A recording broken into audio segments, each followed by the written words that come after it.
ഭക്തപ്രഹ്ലാദൻ രാക്ഷസിയായ ഹോളികയുടെ കുതന്ത്രങ്ങളിൽ നിന്നും രക്ഷപ്പെട്ട ദിവസമാണ് ഹോളിയായി ഉത്തരേന്ത്യൻ ജനത ആഘോഷിക്കുന്നത്. സഹോദര്യത്തിന്റെയും സ്നേഹത്തിന്റെയും പിന്നെ അല്പം തമാശയുടെയും ഭാവങ്ങളോടെ ദില്ലി ജനത ഹോളി ആഘോഷിക്കുന്നു. പരസ്പരം നിറം വാരിയെറിഞ്ഞ്, ചിലപ്പോൾ നിറത്തിൽ കുളിപ്പിച്ച്, പ്രതികാരഭാവത്തോടെയാവും ചിലപ്പോൾ ഹോളി ആഘോഷങ്ങൾ. ഭീകരാക്രമണത്തിനെത്തുന്നതുപോലെ കുട്ടിരാക്ഷസന്മാർ പിച്കാരികളും നിറവളവുമായി പമ്മി നടക്കും. തരം കിട്ടിയാൽ കുളിപ്പിക്കും.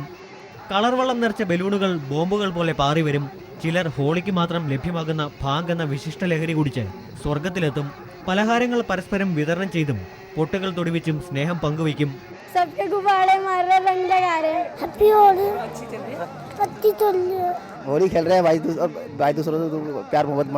ഹോളി എന്തെന്നറിയാത്ത തെരുവിന്റെ ബാല്യങ്ങൾ ഇതിനിടയിലെ ദുഃഖക്കാഴ്ച. ഒടുവിൽ ദില്ലിയിലെ മലയാളി മാധ്യമപ്രവർത്തകർക്ക് ഹോളി ആഘോഷിക്കാൻ കിട്ടിയ ഇര പാവം ഞാൻ. ദില്ലിയിലെ ഹോളി എന്ന് കാണാൻ ഇറങ്ങിയതാണ്. ഇപ്പോൾ വീട്ടുകാർക്ക് പോലും തിരിച്ചറിയാത്ത അവസ്ഥയായി. ദില്ലി ജനത വർണ്ണങ്ങൾ വാരി വിതറി ഹോളി ആഘോഷിക്കുകയാണ്. ക്യാമറമാൻ കെനി ഗ്രേസിനൊപ്പം കെ ശ്രീകാന്ത്, ജയ് ന്യൂസ്.